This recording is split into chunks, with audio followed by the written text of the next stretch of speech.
आज का पहला प्रश्न है कि कंधार में स्थापित अशोक का शिलालेख निम्नलिखित में से किस लिपि और भाषा में लिखा गया था।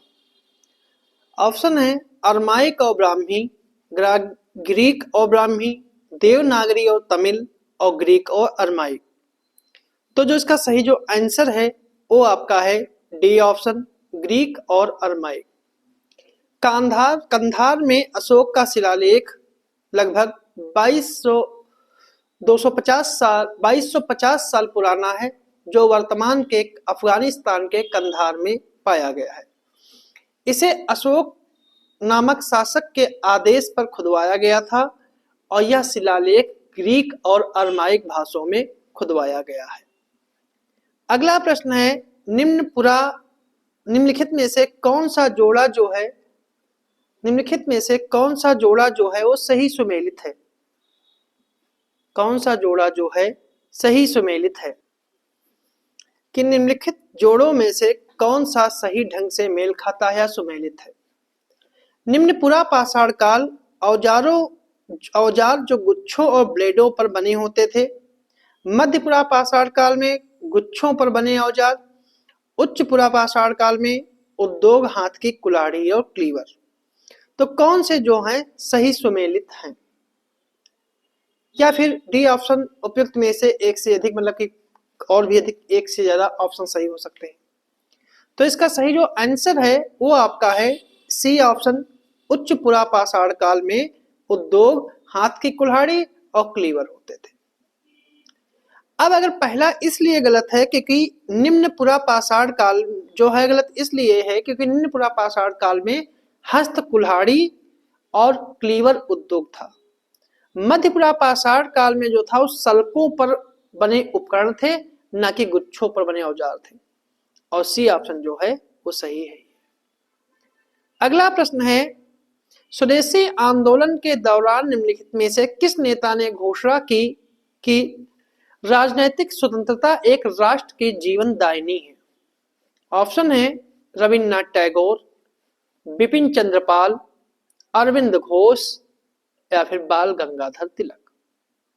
तो जो इसका सही जो आंसर है वो आपका है सी ऑप्शन, अरविंद घोष। उग्र राष्ट्रवादियों ने विभाजन विरोधी और स्वदेश आंदोलन को जन संघर्ष में बदलने की कोशिश की और विदेशी शासन से भारत की आजादी का नारा दिया। अरविंदो ने कहा था कि राजनीतिक स्वतंत्रता एक राष्ट्र के जीवन की शक्ति है और इस प्रकार उग्रवादियों ने भारत की स्वतंत्रता के विचार को भारत की राजनीति में केंद्रीय स्थान दिया। स्वतंत्रता का लक्ष्य आत्म बलिदान के माध्यम से प्राप्त किया जाना था। अगला प्रश्न है कि निम्नलिखित घटनाओं को सही कालक्रम में व्यवस्थित करना है, जिसमें अगस्त प्रस्ताव, क्रिप्स प्रस्ताव, वर्धा प्रस्ताव और वेवल योजना है। तो इनका सही क्रम क्या है।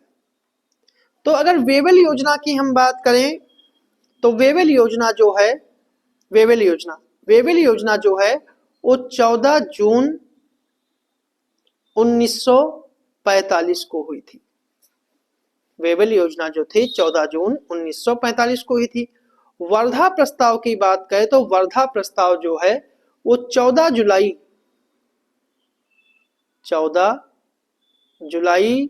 1942। और अगर क्रिप्स प्रस्ताव की बात की जाए तो ये अगस्त प्रस्ताव की बात की जाए तो अगस्त प्रस्ताव जो था वो था 8 अगस्त 1940। और अगर अब किस प्रस्ताव की बात की जाए तो ये था मार्च 1942। तो इस प्रकार सबसे पहले जो आएगा वो आएगा अगस्त प्रस्ताव 8 अगस्त 1940। फिर इसके बाद किस प्रस्ताव आएगा मार्च 1942। फिर इसके बाद आएगा वर्धा प्रस्ताव जो आएगा 14 जुलाई 1942। फिर उसके बाद आएगा बेवल योजना 14 जून 1945। तो इसका सही जो आंसर है वो आपका ए ऑप्शन है। अगला प्रश्न है 9 अगस्त 1942 को भारत छोड़ो आंदोलन के दौरान कांग्रेस कार्य समिति के गांधी जी के अतिरिक्त अन्य सदस्यों को ऑपरेशन जीरो के आवर के तहत कहां गिरफ्तार करके रखा गया था? आगा खां पैलेस, मारवाड़ा जेल, लाल किला या अहमदनगर किला? तो जो इसका सही जो आंसर है वो आपका है डी ऑप्शन, अहमदनगर किला। 8 अगस्त 1942 को बंबई में अखिल भारतीय कांग्रेस कमेटी के अधिवेशन में गांधी जी ने भारत छोड़ो आंदोलन की शुरुआत की। अगले ही दिन ऑपरेशन जीरो आवर के तहत गांधी, नेहरू व भारतीय राष्ट्रीय कांग्रेस के कई नेताओं को ब्रिटिश सरकार ने गिरफ्तार कर लिया और कांग्रेस को गैर कानूनी संस्था घोषित कर दिया। गांधी जी के साथ भारत को किला सरोजिनी नायडू को यरवदा के पुणे के आगा खां पैलेस में, डॉक्टर राजेंद्र प्रसाद को पटना जेल और अन्य सभी सदस्यों को अहमदनगर के किले में नजरबंद कर दिया गया। अगला प्रश्न है साइमन कमीशन के संदर्भ में विचार कीजिए कि इस आयोग को स्वायत्त आयोग कहा जाता है। मद्रास अधिवेशन 1927 में एम.ए. अंसारी की अध्यक्षता में कांग्रेस ने हर स्तर पर हर रूप में साइमन कमीशन का बहिष्कार करने का निर्णय लिया। किसान मजदूर party, liberal federation, Hindu Mahasabha, मुस्लिम लीग ने साइमन कमीशन का समर्थन किया। तो इनमें कौन सा कथन जो है वो गलत है? केवल एक, केवल 2-3, केवल 3 या फिर उपयुक्त में से कोई नहीं। जो इसका सही जो आंसर है वो आपका है सी ऑप्शन। सी ऑप्शन इसका जो है वो सही है। सॉरी, सी ऑप्शन जो है सही है, केवल तीसरा जो कथन है वही गलत है।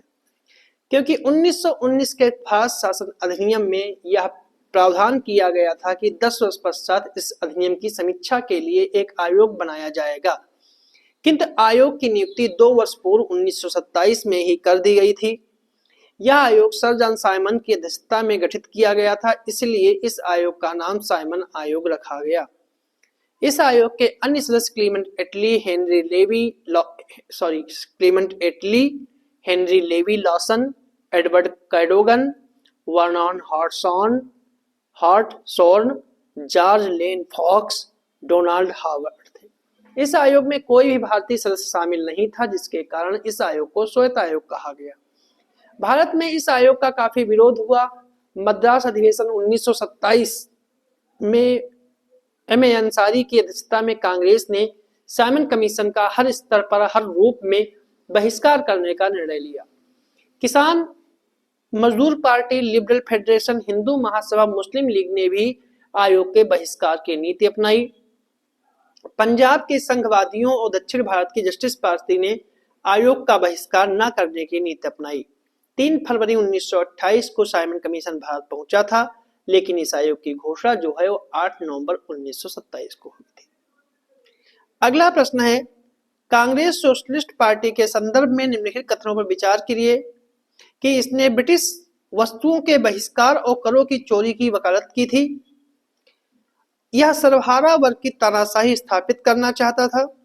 इसने अल्पसंख्यक और दलित वर्गों के लिए अलग निर्वाचन की व्यवस्था की वकालत की थी। तो इसका कौन सा कथन जो है सही है? 1 और 2, केवल 3, 1, 2, 3 या फिर उपरोक्त में से कोई नहीं। तो इसका सही जो आंसर है वो आपका है डी ऑप्शन। इनमें से कोई कथन जो है वो सही नहीं है, तीनों कथन जो हैं वो गलत है। क्योंकि कांग्रेस सोशलिस्ट पार्टी की स्थापना 1934 में कांग्रेस के भीतर ही हुई थी। इसका पहला अधिवेशन 1934 के अक्टूबर माह में डॉक्टर संपूर्णानंद की अध्यक्षता में बंबई में हुआ था। इसका मुख्य उद्देश्य कांग्रेस के भीतर ही सामाजिक मूल्यों का प्रसार करना था। सुभाष चंद्र बोस और जवाहरलाल नेहरू ने सोशलिस्ट पार्टी का समर्थन किया, लेकिन वे इसके कभी सदस्य नहीं बने। सदस्यों की बात करें तो इसके जयप्रकाश नारायण, आचार्य नरेंद्र देव, अशोक मेहता, मीनू मसानी, अच्युत पटवर्धन, राम मनोहर लोहिया, यूसुफ मेहर अली, कमला देवी चट्टोपाध्याय थे। जयप्रकाश नारायण ने प्रेरित होकर समाजवाद क्यों नामक पुस्तक लिखी। इसमें पृथक निर्वाचन मंडल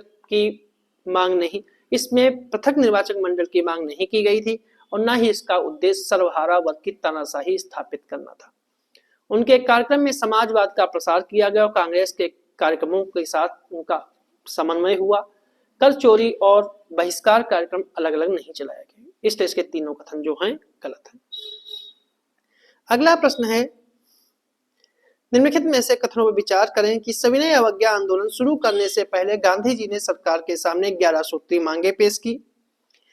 फरवरी 1930 में साबरमती आश्रम में कांग्रेस की बैठक में सविनय अवज्ञा आंदोलन चलाने की पूरी शक्ति महात्मा गांधी को सौंप दी गई। 6 मार्च 1930 को गांधी जी ने अपने 78 चयनित स्वयंसेवकों के साथ दांडी मार्च शुरू किया। इनमें कौन सा कथन गलत है? 1 और 2, केवल 3, 1 3 या फिर 2 और 3? तो जिसका सही जो आंसर है वो आपका है बी ऑप्शन, केवल 3। केवल तीसरा कथन जो है वो गलत है, क्योंकि सविनय अवज्ञा आंदोलन शुरू करने से पहले गांधी जी ने ब्रिटिश सरकार यानी ब्रिटिश वायसराय के समक्ष अपनी 11 सूत्री मांगे यंग इंडिया के माध्यम से रखी। गांधी जी ने सरकार से वादा किया था कि अगर सरकार उन शर्तों को मान लेती है तो सत्याग्रह नहीं किया जाएगा। गांधी जी ने इसके लिए 31 जनवरी 1930 का समय दिया था। गांधी जी की मांग को वायसराय ने खारिज कर दिया। परिणाम स्वरूप गांधी जी ने 12 मार्च 1930 को नमक सत्याग्रह शुरू करने का फैसला किया। उन्होंने 12 मार्च को अपने 78 चयनित समर्थकों के साथ साबरमती से दांडी तक की यात्रा शुरू की, इसीलिए तीसरा कथन जो है वो गलत है।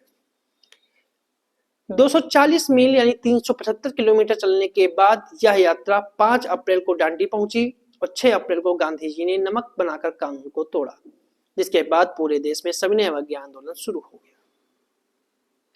अगला प्रश्न है, पूना पैक्ट के प्रावधान के संदर्भ में निम्नलिखित कथनों पर विचार करें कि दलित वर्गों के लिए अलग निर्वाचक मंडल को समाप्त कर दिया गया। प्रांतीय विधानमंडल में दलितों के लिए आरक्षित सीटों की संख्या 71 से 148 कर दी गई और केंद्रीय विधानमंडल ने दलित वर्ग के लिए आरक्षित सीटों की संख्या में 18% की वृद्धि की गई। इसमें कौन सा कथन जो है वो सही है? केवल 1, केवल 2 और 3, 1 और 3 या फिर 1 2 3?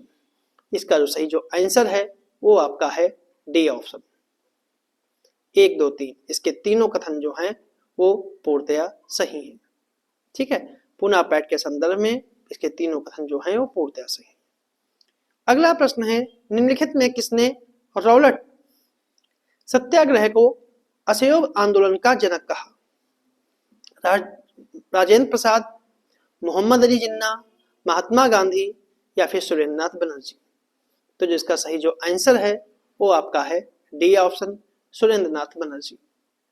गांधी जी ने रॉलेट एक्ट का विरोध किया और देशव्यापी हड़ताल का आह्वान किया।